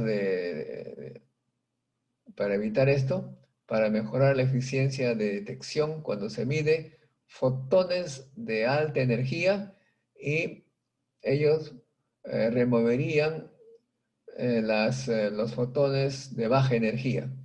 O sea que con esto se puede eliminar, y de las partículas beta, o sea que ustedes saben también que se puede eliminar partículas para medir determinados valores de energía. Los monitores de beta y gamma tienen una ventana muy delgada para registrar la radiación débilmente penetrante. Obviamente, pues ya, de estas cosas ustedes debe parecerle evidente, ¿no? Porque el gran problema de los detectores es que van en una caja, en una cobertura, y esta cobertura se comporta como barrera, ¿no? Como alguien nos decía en la clase anterior, protestaba diciendo, no, pero es que el dosímetro detecta alta energía porque, no sé, no me acuerdo muy bien la situación, porque la cobertura pues no deja pasar a las bajas energías. Bueno, este tipo de cosas está muy bien pensado, pero justamente para eso se tiene que construir una cobertura muy delgada, ¿no? Otro, la eficiencia gamma de estos detectores es solamente un pequeño porcentaje, ¿no? Mientras que la respuesta es cerca de los 100% para las partículas beta que entren al detector, claro. Ese es el gran problema del gamma. El gamma, como pasa con mucha facilidad, ¿no? A veces pasa sin dejar huella, o sea que no se detecta. Ya, bueno, mientras que la partícula beta, por ser cargada, rápidamente es detectada, ¿no? Es frenada, es absorbida rápidamente, ¿no? Y los monitores de área, que son los contadores proporcionales, bueno, allí, ¿para qué sirve? ¿Cuál es la función? Dice, para suficiente alto voltaje, una multiplicación de carga ocurre una multiplicación. ¿Por qué es proporcional? Porque el alto voltaje hace que la salida de un electrón adquiera una energía elevada. Esta energía elevada le permite chocar con otros y dar lugar a ionizaciones posteriores, cosa que multiplica, pues es un multiplicador, ¿no? Esto ocurre cuando el ion primario gana suficiente energía entre sucesivas colisiones, en particular en el vecindario del, del electrodo central, ¿no? La amplificación puede ser 10 a la 3 o 10 a la 4, imagínense ustedes. Digo que por eso es que ustedes notan acá en la izquierda que es una escala logarítmica, 10 a la 0, 10 a la 2, 10 a la 4, etc., ¿no? Bien, entonces ustedes ven que cada uno de estos eh, monitores tienen sus características, ¿no? Acá tenemos nuevamente el contador proporcional. Los contadores proporcionales son más sensibles que la cámara de ionización. ¿Por qué? Ahí, a ver, ¿por qué es más sensible? ¿Por qué? Bueno, la respuesta rápida es que como hay multiplicación de cargas, pues obviamente es como un multiplicador, ¿no?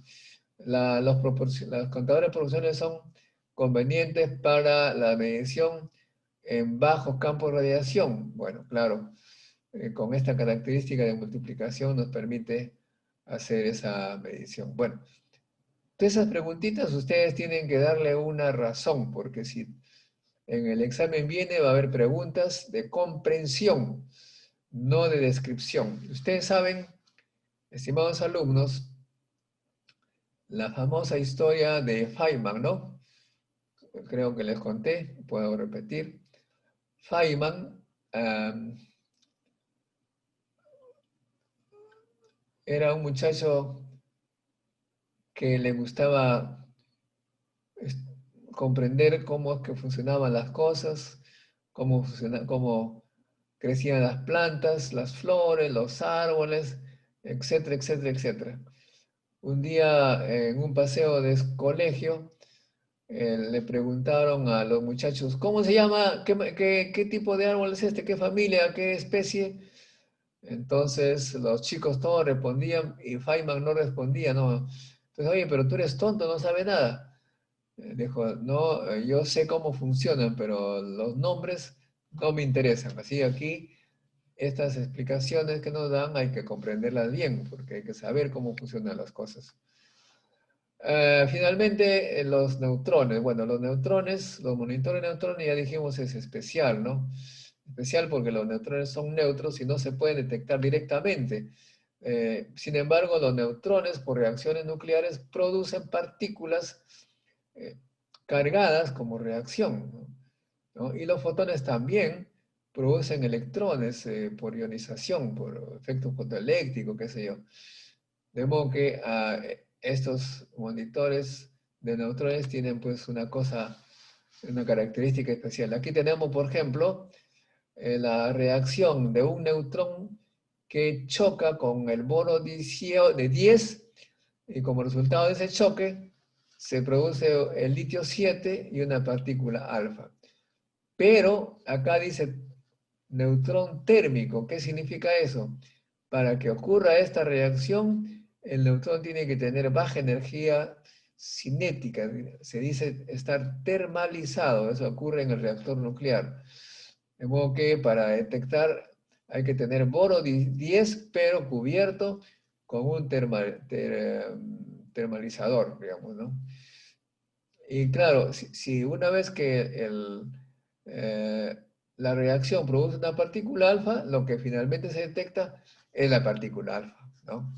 De modo que este detector de neutrones tiene que tener boro y, por supuesto, además un gas, ¿no? Un contador gaseoso, fluoruro de boro, es en este caso.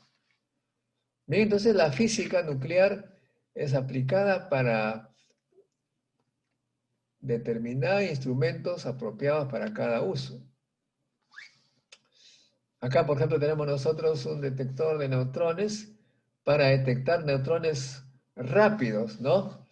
Y esta tremenda bola que está aquí es un material hidrogenado para que cuando los neutrones ingresen acá pierdan energía y lleguen al detector con baja energía para que donde está el boro 10 ya tengan una baja energía. Eso es bien interesante, siempre he llamado la atención en los primeros años de estudio de física nuclear que no uno tiene la intuición normal y dice, no, pero ¿cómo es posible que los detectores, que los neutrones de mayor energía no sean detectados y los de poca energía sí? Bueno, me parecía un poquito paradójico, pero es la física, pues la física tiene esa característica contra el sentido común, ¿no? Bueno,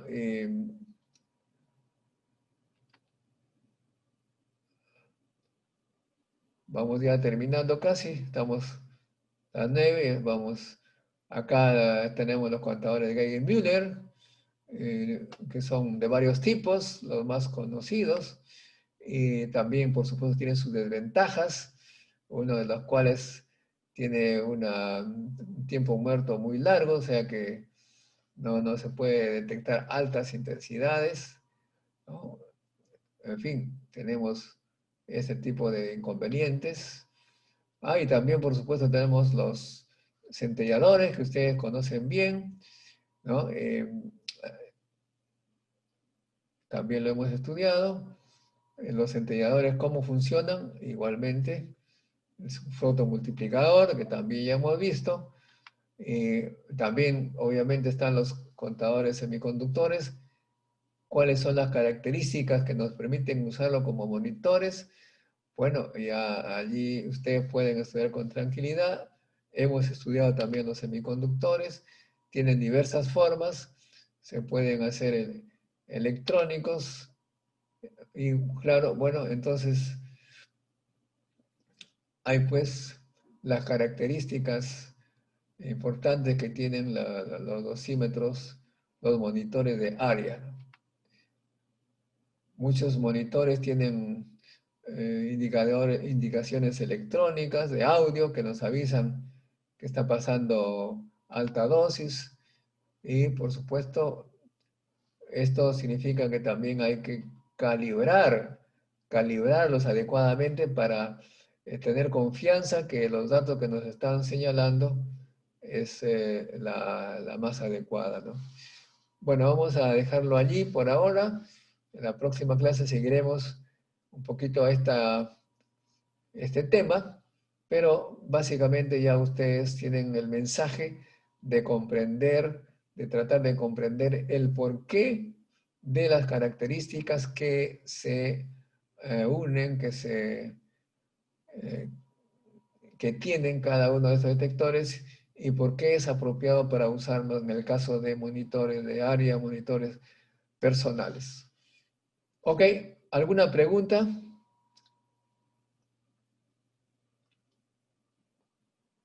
Hola. ¿Les ha parecido claro el tema o está un poco complicado? Me parece que está fácil, ¿no? ¿Qué dice Roger Orlando? Sí, profesor. Había estado, disculpe por no responder, había estado en una llamada. Ah, ¿usted no has escuchado la clase entonces? A No, ver, no, justo al finalizar, antes que pregunte, entró una llamada, profesor. Le dice si estaba atento a la clase. le preguntaba si ha estado comprensible la clase. Sí, profesor. Sí está comprensible. Muy bien, entonces ahí tienen ustedes, vamos a seguir la próxima clase, pero ya tienen las diapositivas para irlo comprendiendo mejor. Y más el video que ya saben allí lo pueden ver por su propia cuenta, que está muy, muy pedagógico. ¿Qué dice Víctor Edinson Infante?